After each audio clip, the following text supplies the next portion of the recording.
iš tiesų dažna ginekologė sako, nereikia tų kasdienių įklotų, bet mes moteris būna tų dienų, kai tikrai išskyros būna labai gausios, tai galbūt bus ovuliacinio periodo metu ir tikrai tas kelias dienas norisi įsiklijuoti tą kasdienį įklotą ir aš galbūt nebūčiau prieš tai, nes aš ir pati taip darau ir dar kitą kartą keliaujant pasiemu visada įklotėlių ir jie padeda.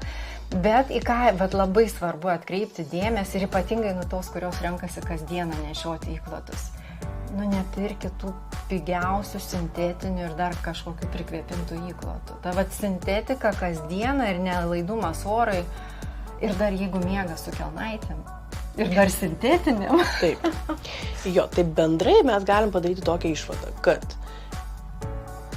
svarbu yra mes patariam, nenešioti kasdienių įklotų, nebent yra kažkoks išskirtinis atvejas. Ir kaip dermatovenerologai mes patariam apie apatinius, kad tai būtų arba medvilninės, kuo natūralesnio pluošto. Ir netgi, jeigu žmogus yra labai toks jautrus, tai ir juodos spalvos dažiklis gali būti alergenas, tai tada natūralesnių spalvų rekomenduojama.